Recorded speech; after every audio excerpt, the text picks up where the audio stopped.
Alors, bienvenue dans la revue de presse. Nous sommes mercredi 31 octobre, pas décembre. 31 octobre, pas encore décembre. Hein. Nous sommes chez Tela Botanica, on commence la revue de presse. Pourquoi on est chez Tela Botanica? Parce qu'il y avait un vu sur la toile. Et dans le vu sur la toile, bien sûr, il y a des articles intéressants à aller voir. Alors par quoi on commence? J'aurais pu les charger, n'est-ce pas? Ah oui, on avait dit qu'on commençait par autre chose, excusez-moi. On commence par les résultats de 2022 de l'inventaire forestier national, n'est-ce pas? Donc l'IGN, l'Institut géographique national, est chargé, entre autres, de faire des cartes, de vérifier que tout est à la bonne place, mais aussi d'aller compter les arbres. Voilà. Oui. Un peu moins ces oiseaux peut-être. Hein. Voilà. Et donc chaque année, ils font des campagnes d'inventaire et ils publient un memento dans lequel... Il est où le memento? Il est là. Dans lequel... Ah, il ne veut pas s'afficher. Voilà. Ah bon? Dans lequel ils mettent toutes les informations, le résumé de leur pérégrination en France, dans le milieu forestier. Et donc, ils résument les informations de leur inventaire. Ben voilà, maintenant qu'on a donné la parole aux oiseaux, on ne les arrête plus. Donc, édition 2022, on va aller voir rapidement, on va pas tout lire, mais en gros, ça explique comment on passe... Ah, tiens, je pétille.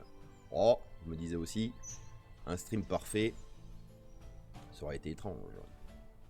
Pétillons un peu moins. Ah non, c'est pas celui-là. Celui-ci alors. Admettons.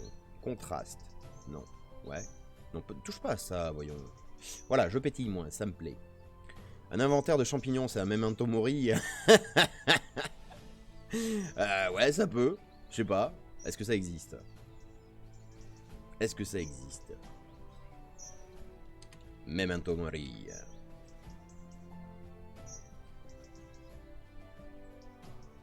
Mais souviens-toi que tu vas mourir.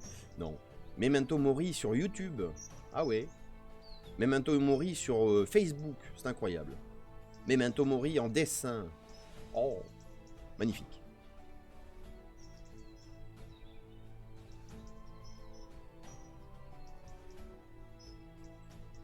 Ah bon? Ah ouais. Mais c'est un jeu de mots, c'est quoi? Il y a une référence à Memento Mori? Ou quoi? Il y a plein de gens. Bah j'ai pas la ref. Si c'est une ref, j'ai pas la ref. Bon bref. Mais... donc le Memento, je disais, ça explique l'enquête statistique, blablabli, blablabla. Le ressource. Le ressource, le baguette, hein, je parle le France. Donc le... Memento Mori. Ah bah oui, oui, Memento Mori. Ceux qui te saluent vont mourir, c'est ça? Enfin, ça vient de ceux qui te saluent vont mourir. Mais tu... Ah! Grus. Non, c'est pas ça? Locution latine qui signifie littéralement « et à l'esprit, à la pensée ». Ah, souviens-toi que tu meurs. Ah, bah je confonds tout, d'accord. Autant pour moi. Souviens-toi que tu vas mourir, d'accord. Bon bah, carpe diem, j'ai envie de répondre.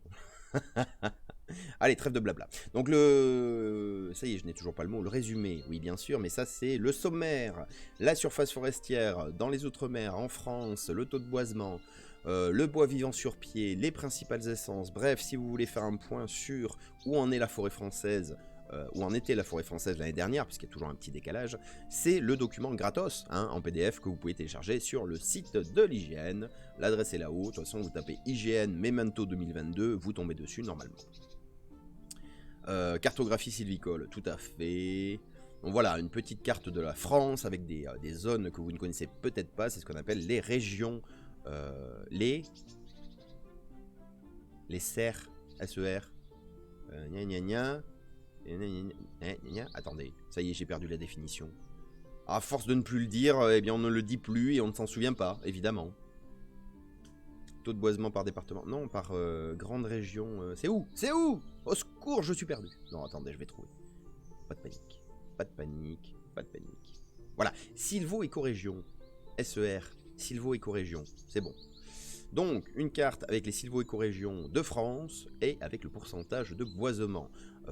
Alors, une sylvo-écorégion, c'est quoi? C'est en gros une zone géographique sur laquelle on considère que, à la fois en termes de sol, donc géologie, mais aussi de climat, on va avoir des conditions qui sont à peu près uniformes.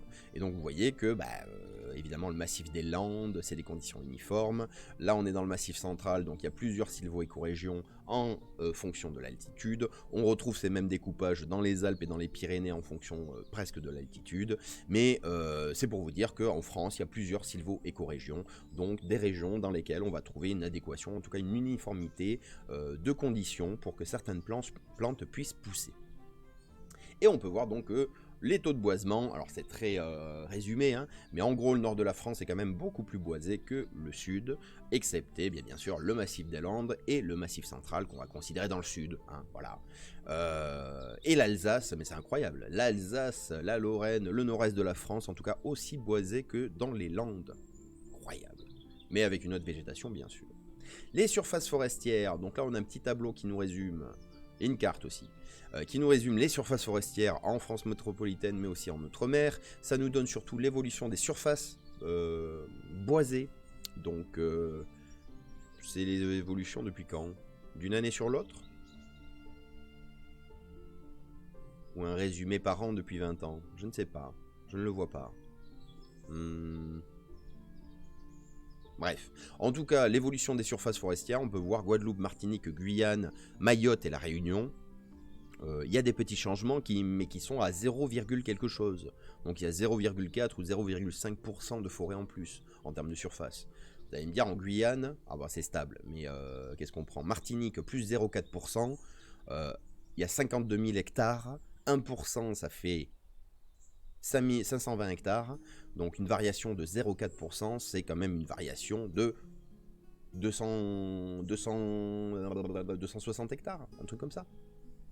Ça fait 260 hectares, c'est pas rien, mais au vu de la totalité de la surface, ouais, c'est pas grand chose.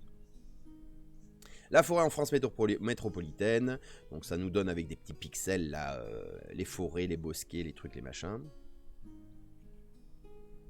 Ils ont pris quoi comme maille? Ah oui, ils ont pris une maille scandaleuse là. Bon bref, de représentation. Je blablate, je suis un cartographe, je blablate. Ce que je disais tout à l'heure en introduction du live, c'était aussi, l'augmentation de la surface forestière. Un petit graphique pour vous rappeler que en 1840, en France métropolitaine, il n'y avait que, entre guillemets, 9 millions d'hectares de forêt. Aujourd'hui, on est à 17 millions, un peu plus de 17 millions d'hectares. Donc, depuis 150 ans, presque 200 ans bientôt, on a multiplié presque par 2 la surface forestière en France. Et j'ai cité ce petit chiffre qui est résumé là. En 1985, la forêt couvrait 14 millions d'hectares. La surface forestière a donc augmenté de 3 millions d'hectares en 40 ans, à peu près. Ce qui équivaut à la superficie de la région Bretagne. Voilà, l'accroissement de la surface forestière est toujours soutenu à hauteur de près de 80 000 hectares par an. Donc la forêt française évolue peu, mais évolue quand même chaque année en gain de surface forestière. On peut même voir où sont les gains d'augmentation. Ça ne veut rien dire. On peut même voir où sont ces gains de surface forestière. Il y a une carte du pourcentage. Non, c'est de la surface forestière, voilà. En 1908, en gros, plus c'est vert, plus c'est forestier. Déjà en 1908, les Landes se démarquent, mais le pourcentage de forêt ailleurs, il est entre 100 000 et 200 000 hectares, voilà. En 2021, vous pouvez voir que la verdure a colonisé la France, même si je suis un petit peu devant, mais voilà, c'est assez radical. Après, il compte ce qui a cramé.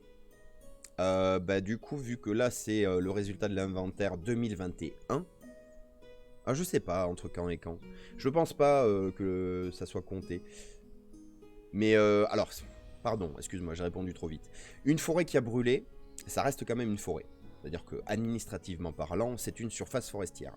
En fait, on ne prend pas vraiment en compte l'état de la forêt. Pour dire c'est une forêt ou c'est pas une forêt. Donc une forêt qui a brûlé, ça reste une surface forestière. Parce que là, tout de suite, elle a brûlé et ça ressemble pas à une forêt, mais dans 10 ans, même dans 4 ans, c'est à nouveau une forêt. Voilà. Donc je pense que les surfaces qui ont brûlé ne sont pas sorties des surfaces qui sont considérées comme forestières. Le taux de boisement par département, bien sûr. Voilà, dans le sud, on est fortement boisé, dans le nord, un peu moins. Mais bon, d'accord, très bien. Les taux de boisement par sylvo-écorégion, donc on y revient. À qui appartient la forêt? Donc vous pouvez voir 75% de forêts privées en France. Ça, c'est mon fantasme. 75% de forêts publiques. Là, non, en France, on est plutôt à 25% de forêts publiques, je vais y arriver, et 75% de forêts privées. Et là, c'est quoi? Ah oui, bon, moins intéressant. Et ensuite, vous avez accès à tout ce qui est ressources forestières. Et alors, en tout début de live, je disais, regardez le bois vivant sur pied. Là, il y a un petit schéma qui dit le nombre de tiges par classe de diamètre. En gros, ça nous dit sur la totalité des arbres en France, on va en avoir la grande majorité qui est entre 10 et 15 cm de diamètre. Donc ça veut dire des arbres qui sont jeunes. Alors que plus on va monter en diamètre, plus le nombre d'individus va se raréfier. Et donc cette courbe décroissante comme ça, je sais plus comment on l'appelle, j'ai un trou de mémoire encore, mais beaucoup de jeunes, et puis plus on monte en âge, moins il va y avoir d'individus, c'est typiquement la courbe de... Alors là c'est à l'échelle de la France, mais si on faisait cette courbe, si on obtenait cette courbe après avoir fait un inventaire dans une forêt, eh bien on dirait que la forêt est en futée irrégulière.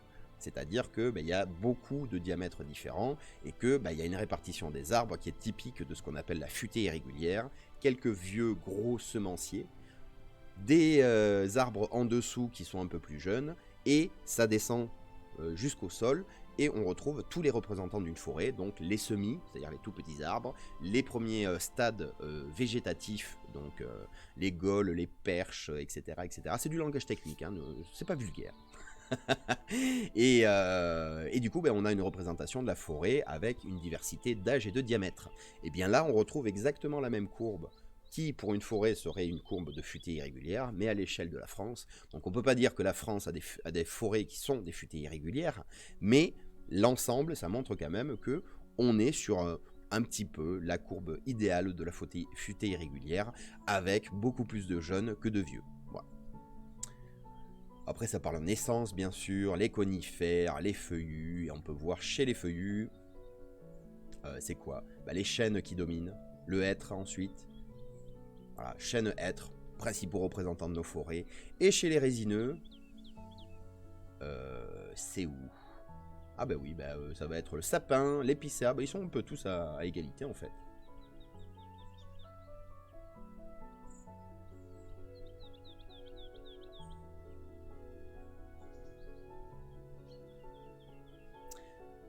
Voilà, le volume de bois sur pied de la forêt française est de 3 milliards de mètres cubes, je ne parlerai à personne, mais les feuillus représentent 64% des essences en France.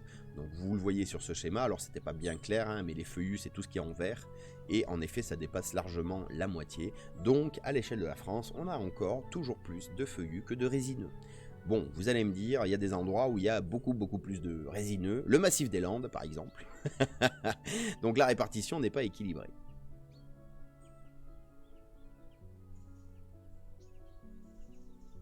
Qu'est-ce que c'est ça? J'ai pas regardé. Le bois vivant à l'hectare, très bien. Bon, on va pas faire tout le memento, bien sûr. Ensuite, ça rentre sur des notions un peu techniques de volume, du bois vivant, répartition de la production biologique, voilà. Les prélèvements de bois, c'est intéressant ça. Savoir où est-ce qu'il y a le plus de coupes. Alors, ça veut pas, alors coupe, ça veut pas dire raser des forêts, hein. Ça veut dire qu'il y a de la gestion forestière et de l'entretien. Et du coup, il va y avoir des coupes et des travaux dans la forêt. Donc c'est intéressant de voir où est-ce qu'il y a le plus de prélèvements, du coup, hein, où est-ce qu'on prélève le plus de mètres cubes dans la forêt. C'est assez bien réparti, c'est ça qui est intéressant sur cette carte en fait. À part quelques points qui sortent, c'est peut-être ponctuel, pour X raisons. Ah, les principales essences forestières. Très bien. Ah oui, avec des petits dessins, j'aime. Et la situation de nos principales essences forestières, où est-ce qu'elles sont en France. Donc là, on est sur l'épicéa commun. Évidemment, il y en a beaucoup dans le Massif central, il y en a beaucoup dans l'Alsace, dans le Grand Est, on va dire, et évidemment les Alpes. C'est marrant que ça apparaisse pas dans les Pyrénées. On n'en a pas, en théorie, de l'épicéa dans les Pyrénées. Bref. Le pain maritime, sans trop de surprise, beaucoup dans les Landes. En Bretagne aussi, dis donc. Ah oui, mais ça remonte de plus en plus. Bref. Le pin sylvestre, le Douglas. Le sapin pectiné, bien sûr. Chêne pédonculé, voilà. Je voulais un feuillu pour finir quand même. Chêne... Mais arrêtez, je suis perdu. Toutes leurs fiches se ressemblent.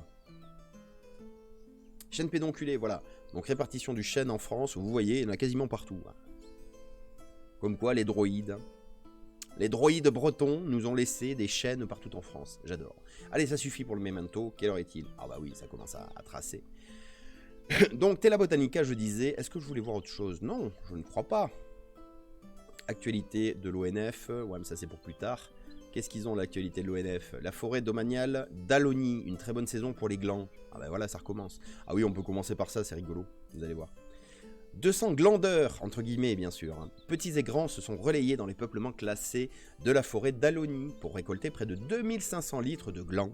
Ces glands sont l'avenir des chênaies en France. Ah ben justement. Une collaboration utile à tous car l'ONF rémunère ici des structures locales, associations des écoles locales principalement, pour financer des projets socio-culturels. Les associations ont ainsi pu récolter 6300 €. Quel rapport avec le fait de ramasser des glands? Bref, la récolte de glands permet de faire un geste citoyen pour aider la forêt face aux évolutions climatiques. En effet, les glands deviendront des plants qui repeupleront les forêts qui ont du mal à se renouveler naturellement à cause des sécheresses, bien sûr. Elle permet aussi aux associations, grâce à l'argent récolté, de mettre en œuvre des projets pour la collectivité. Un partenariat où tout le monde est gagnant, les humains et la planète. Ah, bravo. Et alors là, je disais, c'est très rigolo parce que sur les photos, on voit donc que l'ONF utilise le travail des enfants pour récolter des glands en forêt. Voilà. On savait que ça allait pas bien à l'ONF, hein, mais au point de réutiliser des enfants pour faire leur travail à leur place. Petit gland deviendra chêne. Regardez cette photo. Vous voyez? On est allé en forêt, on a ramassé des glands et des enfants. On a trouvé 3 petits poussés. Les précieuses graines tombées au sol germent très vite. Ah oui, d'ailleurs, elles sont où? Je vous en ai ramené hier. Enfin, je vous en ai ramené hier, ça n'a aucun sens. Je suis allé en forêt hier. Du coup, j'ai trouvé des glands qui sont en train de germer. Et donc, je me suis dit, on pourrait peut-être les regarder un peu au microscope aussi. Je mange un petit chocolat, j'arrive.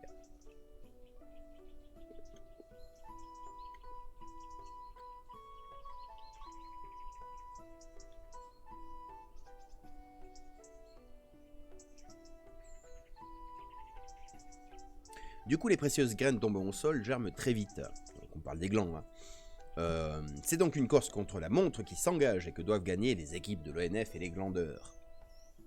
Oui, dans ce contexte, c'est pas une insulte.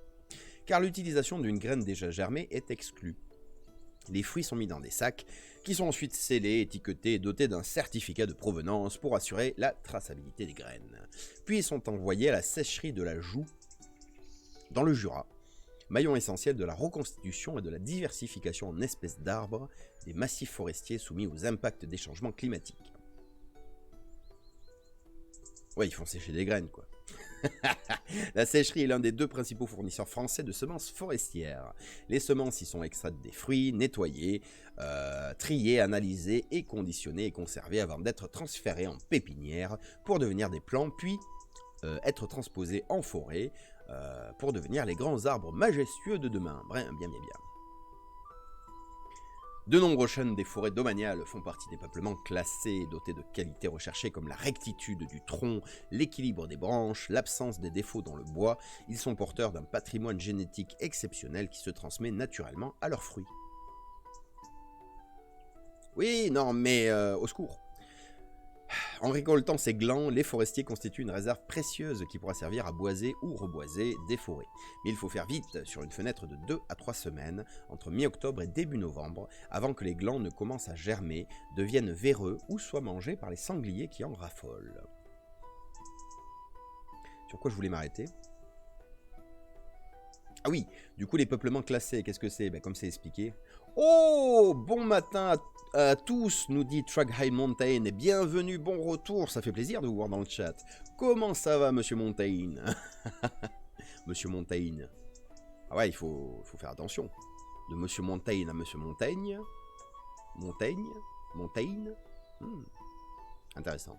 Si vous ne savez pas parler anglais, aujourd'hui au moins vous aurez appris que pour dire le mot montagne en anglais, il suffit de penser au philosophe Montaigne, et ça marche. Jean-Pascal? Comment il s'appelait Montaigne? Michel. Michel de Montaigne. Ah, super. Track High Mountain va bien.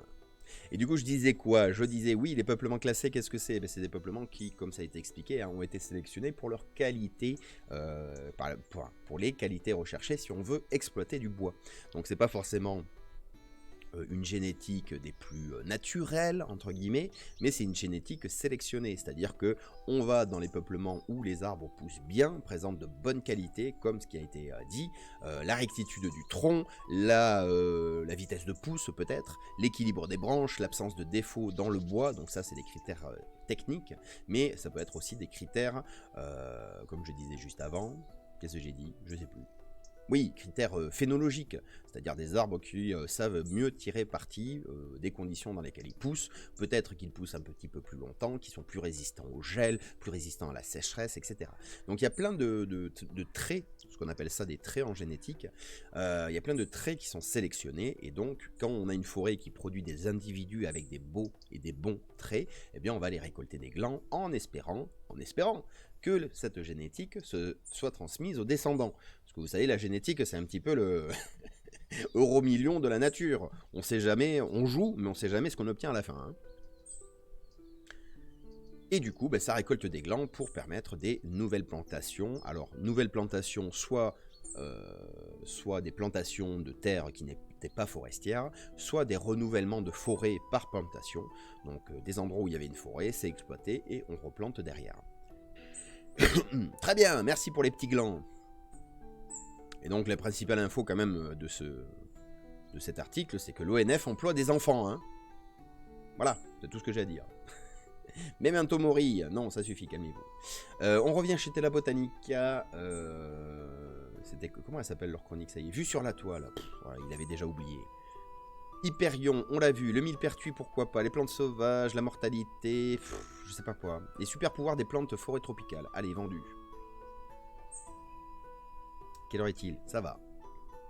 France TV, quoi? Ah oui, c'est une émission de télé. D'accord, autant pour moi. La planète bleue est aussi une planète verte. Oui. Les plantes sont à la base de toute vie. Mais qu'est-ce que c'est que ce résumé? J'ai l'impression d'être sur un site de citation connu. Les prix sont moins chers chez Champion.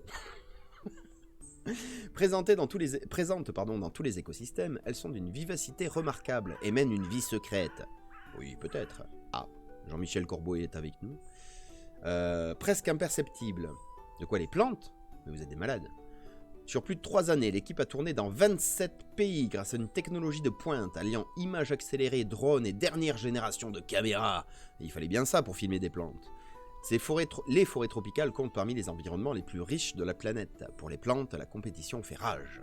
Croissance fulgurante, défense toxique, pièges, coopération, elles ont mis au point des stratégies variées pour se faire une place dans la canopée.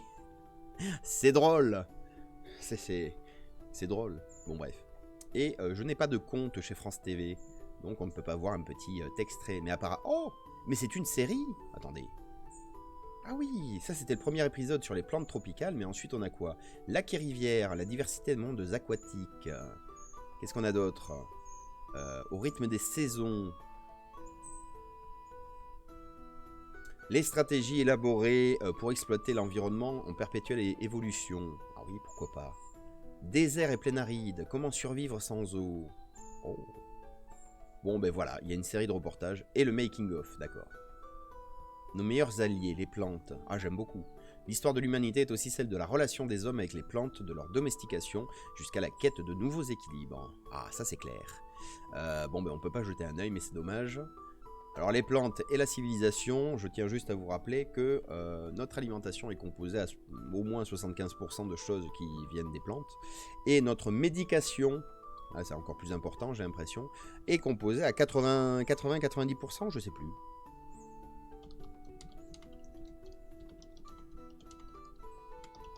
Que ça marche si je tape ça. 60 000 plantes et champignons sont utilisés dans nos médicaments. Mais c'est énorme, c'est énorme. On considère actuellement que près de 60% des médicaments... Ah oui, je me suis un peu enflammé, pardon. 60% des médicaments sont d'origine végétale. Voilà. Donc, dire que les plantes passent un peu inaperçues... oui, disons qu'on les transforme, mais elles sont présentes dans notre vie, de nos assiettes... à nos médicaments, En passant par nos vêtements, notre papier, elles sont partout, voilà. Ils sont partout, dans les villes, dans les campagnes. Alors, qu'est-ce qu'on fait? Crise de l'énergie, non. Maurice, oui, changement climatique. Bah, la faune et la flore de Maurice, tiens, on pourrait aller voir ça. Ah oui, non, mais non, ça va me déprimer, ça. Les photos me dépriment déjà. Plantes sauvages, la drôle de cuisine de François Couplan, Monsieur Couplan. Est-ce qu'on peut... Allez, tout accepter, tant pis. Plantes sauvages, on est chez Les Échos. Un journal qui apparemment donne une grande importance à la bourse. Bref. La drôle de cuisine de François Couplan, à 72 ans, l'ethnobotaniste. Donc botaniste, ethno-botaniste des hommes. Bon, comment c'est défini ça, ethnobotaniste? Calme-toi, Roger le Corbeau. L'ethnobotanique, construction d'ethnologie et de botanique et l'étude des relations entre l'homme et les plantes. Bah oui, voilà. Dit comme ça, c'est beaucoup plus simple. Donc, l'ethnobotaniste François Couplan continue à courir les plaines et les montagnes à la recherche de ces plantes sauvages comestibles qu'il connaît comme sa poche et cuisine de 1000 manières avec son épouse, une chef japonaise. Ah ben voilà, en plus il est marié à une japonaise, je suis doublement jaloux. Il a fait école auprès des plus grands chefs. Pour certains, la pandémie de Covid a été bénéfique, comme pour François Couplan et son épouse Keiko Imamura. Lors du premier confinement, en mars 2020, nous nous sommes réfugiés 2 mois dans notre chalet de montagne. Ah, des Parisiens donc. Avec quelques ingrédients de base comme des carottes, des oignons, de l'ail, du fenouil, un peu de farine, du fromage, du yaourt, et nous avons vécu en cuisinant les plantes sauvages comestibles qui poussaient dans notre jardin de 6000 mètres carrés. Ah bah ça va, ça s'est bien passé le confinement pour certaines personnes. Hein. Même moi j'ai pas ça, et je suis en pleine Corrèze, c'est pour dire. Des soupes, des gratins, des biscuits, des desserts, des boissons, nous étions au printemps, on a manqué de rien et ça nous a coûté 5 € par jour pour nous nourrir tous les deux. Incroyable. Les deux acolytes, il est vrai, ne sont ni des amateurs ni des inconnus. François Couplan est un ethnobotaniste, docteur S-Sciences, mondialement réputé et incontournable spécialiste des plantes sauvages comestibles ou non. Keiko Imamura est une chef de cuisine qui compose à sa façon, avec talent, le Japon et la France dans le bol et l'assiette. Ah, eh oui, Japon, France, bol et assiette. Ah, lolilol. Et Ganouche qui dit ouais, sans compter le prix du chalet. Oui, on est bien d'accord. On est d'accord que tu peux vivre à 5 € par jour et par repas, à condition d'avoir un chalet et un jardin de 6000 m².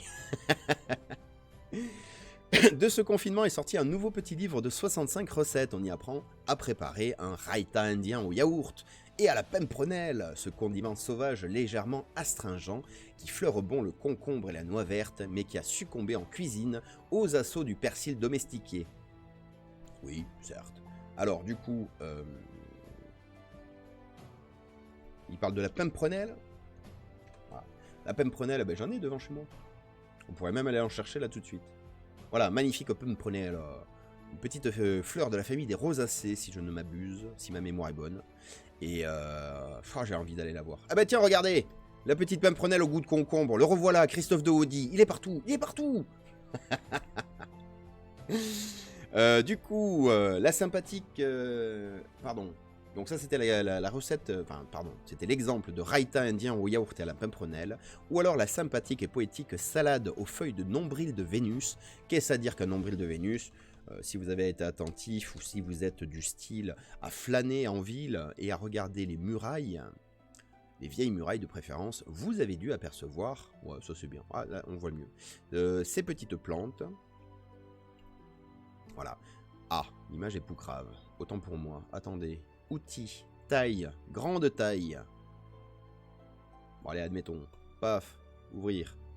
Et voilà, donc vous avez ces petites plantes là qui poussent sur les murailles très très communes et qu'on appelle les nombrils de Vénus parce qu'en fait les feuilles sont tellement sur elles-mêmes, on va dire, que au creux, au centre, pardon, ça forme un petit creux. Un petit peu comme sur la chanterelle, l'autre jour le champignon, vous voyez ? Bah, ça c'est une plante qui a un nombril sur la feuille, et bien la chanterelle c'est pareil. Mince, je l'ai perdu. Du coup, cette sympathique et poétique salade aux feuilles de nombril de Vénus, une crassulacée, donc une plante grasse, aux propriétés cicatrisantes. Ah bon ? Je savais pas ça. Bon, ne te déconcentre pas. Et encore, cette recette de tuiles au mélilo, une fabacée qu'on peut confondre avec la luzerne et dont les notes vanillées séduisent les chefs locavores. Bon, locavores, c'est les gens qui aiment manger des trucs qui poussent dans le coin. tel Victor Mercier, l'étoilé de Fief à Paris. Voilà, bon, parisien. Et même cette sole végétale à base de feuilles de consoude à consommer avec modération en raison des alcaloïdes qu'elle renferme. Ah oui, oui, non, calmez-vous avec les alcaloïdes. Cuite à la poêle dans une pâte à crêpes. Oh là là. Alors, Mélilo. Mélilo. Voilà, une belle plante. Alors, c'est pas la madame, hein, c'est la plante jaune autour. Voilà, le mélilo. Très reconnaissable avec ses petites feuilles découpées maintenant que j'y pense. Très bien. Et l'autre, la consoude. Ah oui, ça marche même quand je fais des fautes. Parfait. Donc la consoude, on la voit à peu près bien en entier ici, ouais. Parce que... Ah. Mais c'est tout petit. Quel est l'intérêt de mettre des images sur Internet si c'est tout petit? Grande image. Où est-ce qu'on la voit bien? Voilà, un joli buisson de consoude. Paf! Mais c'est une blague! Au secours. Il y a marqué 2560 par 1700 et des patates. Et ça paraît tout petit. Ah, là c'est mieux. Voilà, un joli buisson de consoude. Alors la consoude, c'est une plante incroyable. Apparemment, elle se mange, je ne savais pas trop. Bien que, attention, alcaloïde à l'intérieur, donc il ne faut pas abuser. Mais surtout, la consoude, vous faites un purin de consoude et vous allez enrichir, en fait, votre sol avec du magnésium, me semble-t-il.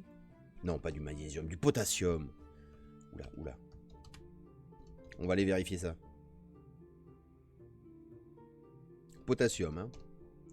Non, pas potager. Oui, potasse, mais c'était avant. Là.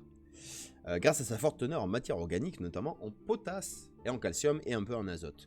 Donc, hein, les plantes, elles adorent l'engrais. Donc l'engrais, c'est du NPK, c'est de l'azote, c'est de la potasse et K... Magnésium? Non. Qu'est-ce que c'est? NPK. Potassium, phosphore, azote. Très bien, NPK. Dans l'ordre azote, phosphore, potassium. C'est bien de réviser, hein, c'est bien de réviser quand même. Du coup, avec le purin de consoude, vous avez fait un apport de potassium. Oui. Avec le purin d'ortie, vous faites un apport d'azote. Et pour le phosphore, je n'ai rien en tête. Non, purin de phosphore. Je suis sûr que ça existe en plus. Le purin de fougère est un insecticide, mais aussi un fertilisant grâce à sa teneur en phosphore. Oh, bah voilà. Donc vous avez la recette pour avoir un jardin incroyable. Vous faites des purins d'ortie, de consoude et de fougère. Vous balancez ça sur votre jardin et paf, ça fait des chocs à pic. Vous avez des plantes incroyables. Alors, recette du raïta à la pimprenelle. J'espère que vous avez déjeuné. Hein. La petite pimprenelle se récolte dans les prés secs et sur les bords des chemins ensoleillés. Voilà, donc la Bretagne, c'est foutu déjà. C'était gratuit. Spécial dédicace. La grande pimprenelle, une espèce voisine, se trouve plutôt dans les prairies humides ou les bords des cours d'eau. Donc la Bretagne. Toutes deux ont des propriétés astringentes. Alors, astringent, n'est-ce pas? Qui resserre les tissus vivants? Voilà. C'est astringent, ça resserre les tissus vivants. Ah bon, je pétille encore? La lumière change à ce point dans la grange? C'est scandaleux. Voilà, beaucoup mieux. Trêve de pétillance. On en était où? Ingrédients, 2 poignées de feuilles fraîches de pimprenelle, 2 pétioles de céleri, un petit oignon cru, 4 pots de yaourt, du sel, du carvi, hachez les feuilles de pimprenelle, les pétioles de céleri et l'oignon cru, ajoutez le yaourt salé, parfumé de carvi, écrasé, servez et c'est très frais. D'accord, ah oui c'est très simple, la raïta à la pimprenelle. Du coup, leur livre avec les 65 recettes, c'est ça? C'est où? Je sais plus. 65 recettes. Ce livre qui s'ajoute à la longue liste, une cinquantaine, publiée par cet auteur prolifique. Pas étonnant quand on a à 72 ans et presque autant d'années passées à écumer les campagnes, les forêts et les montagnes du monde entier, on a accumulé tant de connaissances et d'expériences sur les plantes sauvages, leurs bienfaits pour la santé et dans l'assiette. Ah oui. Ça, c'est une petite vanne aux gens qui ont 72 ans et qui n'ont jamais écrit un livre dans leur vie. Hein. Du coup, les manger, les plantes, hein, est d'ailleurs pour moi un point de départ essentiel, nous dit Monsieur Couplan, car au-delà de l'intérêt gustatif et nutritif, c'est une piste de réflexion pour percevoir le monde différemment. Nous confie tout sourire François Couplan dans son refuge du quartier latin. Oh, un petit appartement parisien où, à l'asiatique, on enfile sur le seuil de la porte les chaussons que propose son épouse. Oui, oui. C'est pas à l'asiatique, c'est que les gens civilisés devraient tous faire ça. Sans cela, sans manger les plantes, les ingurgiter, je ne serais pas le même. Vous les transformez et elles vous transforment. Du seul point de vue nutritionnel, l'amidon, le gras, c'est la vie. C'est moi qui l'ai rajouté. L'amidon, le gras, vous savez où le trouver, mais les micronutriments, c'est moins évident. Or, chaque fois que je me fais une salade de plantain, de berce ou d'égopode, mon organisme s'engorge abondamment. Et leur concentration dans la plante est telle que même cuites, elles ont encore suffisamment à nous donner. Les plantes sauvages sont la nourriture végétale de base de l'être humain. Pour lui, le chemin de traverse a commencé très jeune. Ah, on va se refaire toute sa vie? Ah oui, c'est un article très très long. Un peu trop long, je m'excuse, on va pas tout lire. Apparemment, ça refait toute sa vie. Du rock à la poésie champêtre, d'accord, c'était un rocker et un punk, il est devenu botaniste. Ça me rappelle pas du tout, quelque chose. J'ai vécu mes 68, ma vie parisienne c'était le rock et la défonce. Ah, je ne voulais rien faire d'autre que la musique, fumer et draguer. Oh. Au final, cependant, cela s'est payé d'une bonne dépression. Ah bon? Un médecin m'a fait faire de la relaxation, c'était meilleur qu'un joint. Quoi? Il m'a dit d'aller au vert et je suis parti à Bain-les-Bains. Comment ça, Bain-les-Bains? Il y a une ville qui s'appelle Bain-les-Bains? Bain-les-Bains? Ah non! Bah, Bain-les-Bains. Mais c'est où? Manufacture royale de Bain-les-Bains. C'est entre Vittel... Oh, attendez, prenez des villes connues. Besançon, Strasbourg et Nancy. Pas mal. Bain-les-Bains. D'accord. Pardon. Admettons. Non mais reviens en arrière. Bain-les-Bains est une ancienne commune française de Lorraine située dans le département des Vosges. Le 1er janvier 2017, elle fusionne avec Arceau et Aumouget pour former la nouvelle commune de La Vosges-les-Bains.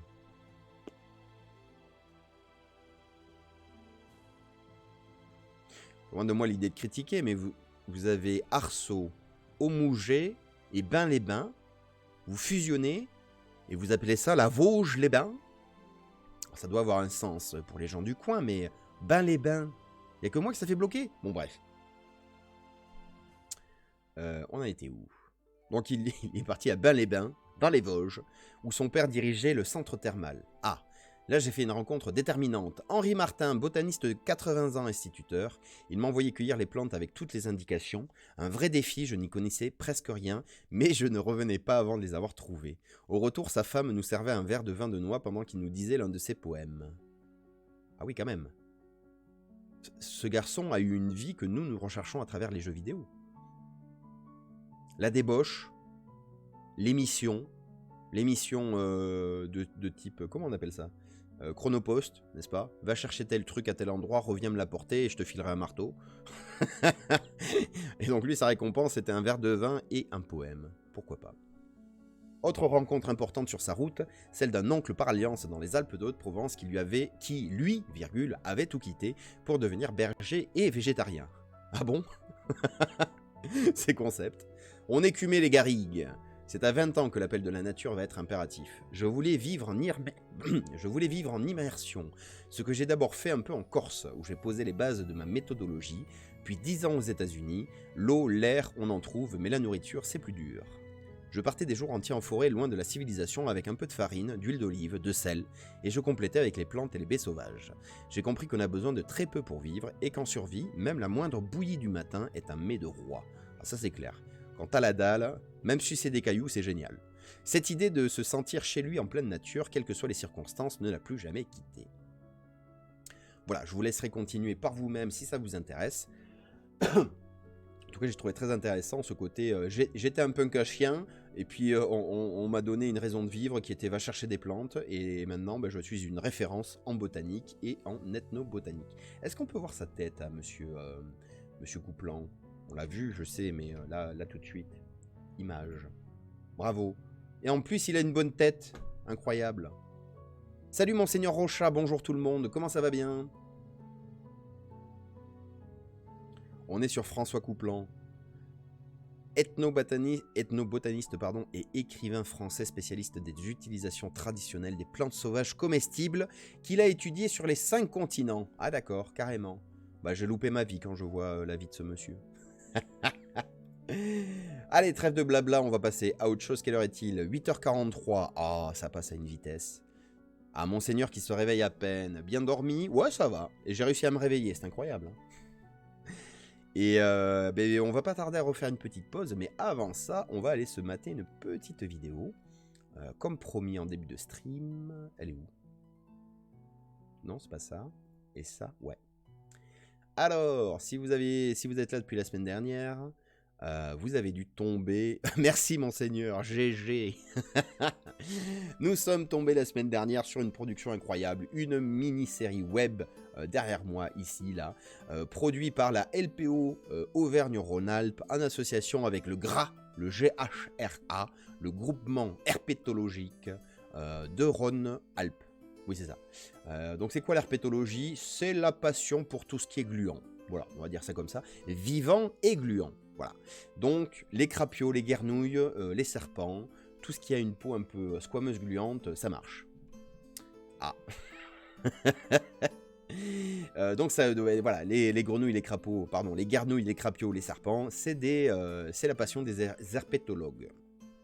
On va aller voir parce qu'il me semble que l'étymologie d'herpétologie. Herpétologue, définition, blablabla, herpétologie Wikipédia, voilà. L'herpétologie du grec ancien herpéton qui rampe, reptile, et par ouverture d'esprit, on va dire, je sais pas, ou par proximité, on a ouvert ça aussi à les guernouilles et les crapauds, voilà.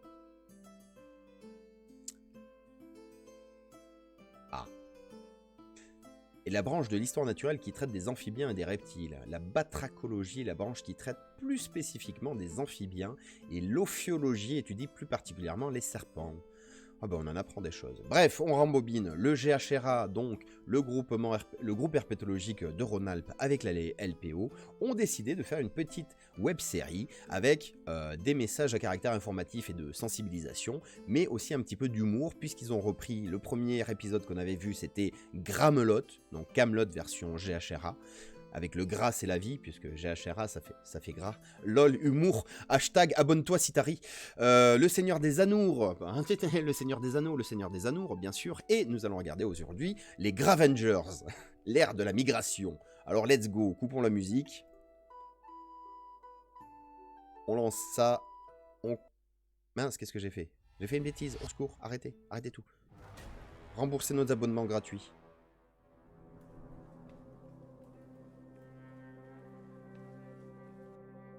Les Gravengers.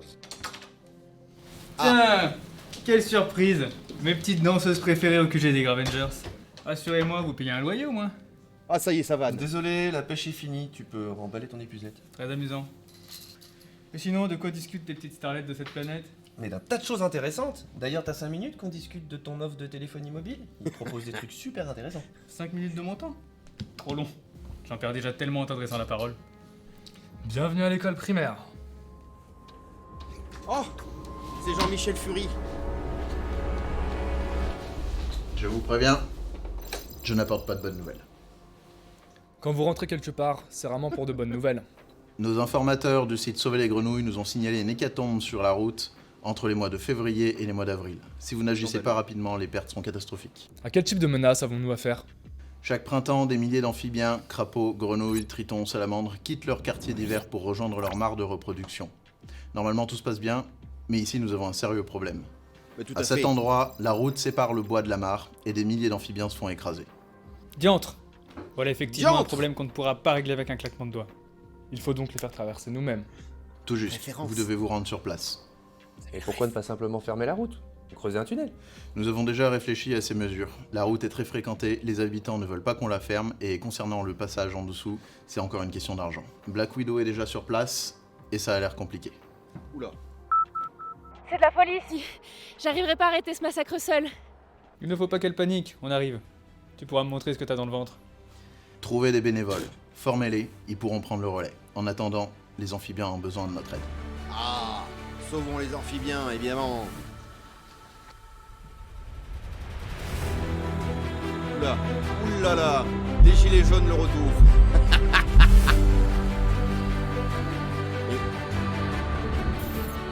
L'équilibrage du son, c'est utile en fait, les gars. Avengers, Oui. au travail.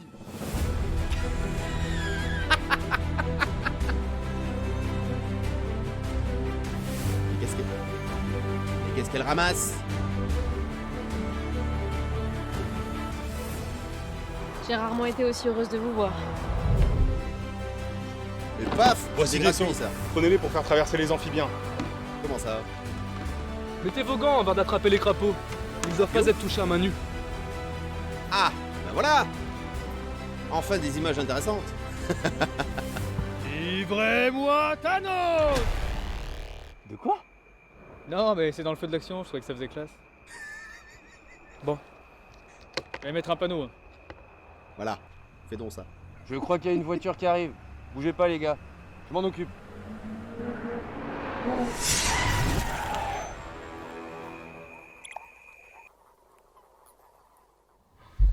Mais c'est quoi ça?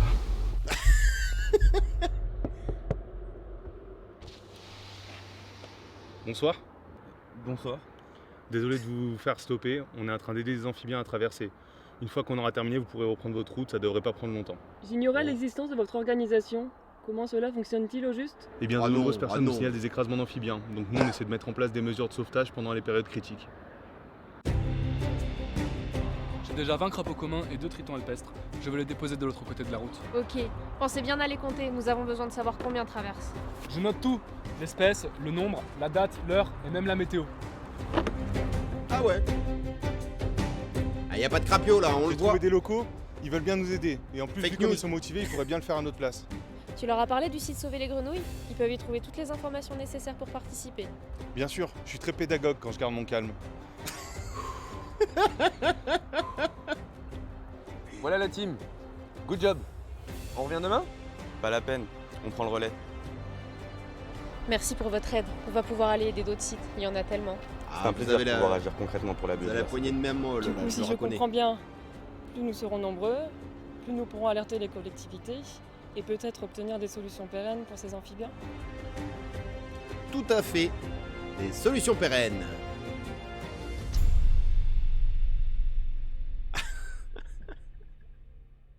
Eh oui, Eh bien, ma Minimoise. Tout me semble impeccable. Merci de vous impliquer dans le sauvetage des amphibiens. De quel organisme venez-vous? Il y a une scène post-crédit. Il y a une scène post-crédit. Ah oui, de vrais acteurs Minimoise. Mais non, Attention, justement. Qu'est-ce que... Quoi? Attendez, mais il y avait vraiment une scène post-crédit. Attendez, j'ai fait n'importe quoi. J'ai cliqué, il fallait pas... Ah mais non, mais c'est celui d'après. Oh là, pas de spoiler alerte, voyons. Oula. Au secours. Ah, c'est mieux. Oh là là. Oui, du coup, Minimoise, de vrais acteurs. Bien non, ce sont justement les gens du GHRA. Mais non, mais arrêtez, ne spoilez pas tout. Il ne veut pas revenir en arrière. Voilà. Donc je suppose que c'est les gens de la LPO et du GHRA. Voilà, bon, bah voilà, moi je dis c'est bien. Moi je dis bravo. Moi j'applaudis des deux fesses. 474 abonnés. Et on ne sait pas combien de vues. Pourquoi je vois pas les vues? Qu'importe. C'est génial, génial, génial. Tellement merci de vous impliquer. Voilà, il y a des gens qui aiment, il n'y a pas de souci. Et je ne vous montre pas ça pour qu'on se foute de leur gueule. Hein. Au contraire, moi je trouve ça génial. C'est un peu exagéré, mais je trouve ça très bien. Donne pas ton avis sur Internet, après ça va tu vas récolter de... Non, ça va mal se passer.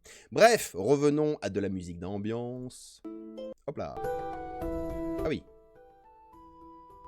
Oula! Arrête de jouer avec les volumes, voyons. Voilà, ça c'est très bien. Du coup, eh bien, on continuera les Gravengers. Ah non, pardon, comment ils ont... Les Herpetos Fantastiques. Leur série, elle s'appelle Les Herpetos. C'est de l'autre côté. À gauche? Ouais. Non? À droite? Ouais. Hop là, Les Herpetos Fantastiques. En hommage aux animaux fantastiques, je suppose. Je connais pas bien, mais bon, qu'importe.